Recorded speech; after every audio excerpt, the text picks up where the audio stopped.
महाराज, माणूस जन्मतःच अशुद्ध कसा असू शकतो? मानवी जन्म हा ईश्वरी संकेत आहे. इथे शुद्धीपत्राचे याचक म्हणून आहात तर विवाद घालण्यासाठी? पंडितांनी रागावू नये. धर्मात म्हटलंय आत्मा पवित्र आहे. सर्व प्राणी मात्रांचा आत्मा एक आहे. जर असं असेल तर शुद्ध कुणास करायचं? आत्म्यास की शरीरास? मोठ्या तत्वज्ञानाच्या गोष्टी करतात. अरे आपलं वय काय, आपण बोलतोय काय, कुणासमोर बोलतोय याचं काही भान? ज्ञानाला वय नसतं महाराज, आत्म्यालाही वय नसतं. वय शरीराला असतं. माझं जरी शरीर बोलत असलं तरी त्याचा बोलविता आत्मा आहे. तुमच्या माझ्याप्रमाणेच सर्व प्राणी मात्रांचा आत्मा एक आहे. सिद्ध करून दाखवतच करा आनंदीच्या पोरात. 4 पोथ्या पुराण वाचून पोपटपंची करणं फार सोपं असतं. मिथ्या वाद कशाला? तो रेडा आणि तू दोघे समान आहात ना? तो लेडा तुझ्यासारखा बोलू शकेल?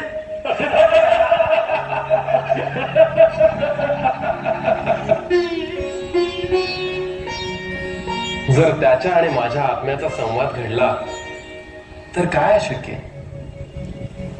मी जे बोलेन ते तोही बोलेन. काय अशक्य? म्हणजे तुला असं म्हणायचंय की तू रेडा बोलेल? ऐका ब्राह्मण श्रेष्ठी, तो ऐका. अरे कालचं पोट आम्हाला तत्वज्ञान शिकवतोय. एवढा कोण गप्पा मारतोस ना तर करून दाखव. हे रे बघा, थांब जरा, चला रे. ए रेडेवाल्या, थांब. काय रे, नाव काय रेड्याचं?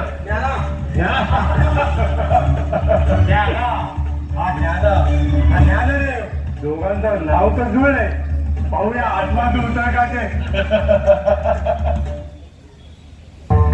ओम त्र्यंबकै यजामहे सुगंधिं पुष्टिवर्धनम् उर्वारुकमिव बन्धनात् मृत्योर्मुक्षि यमामृतात्.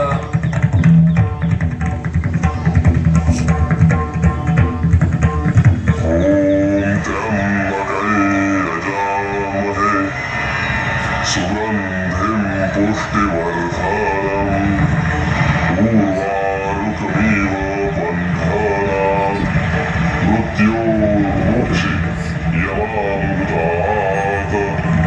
ॐ त्र्यंबकै यजामहे सुगंधिं पुष्टिवर्धनम्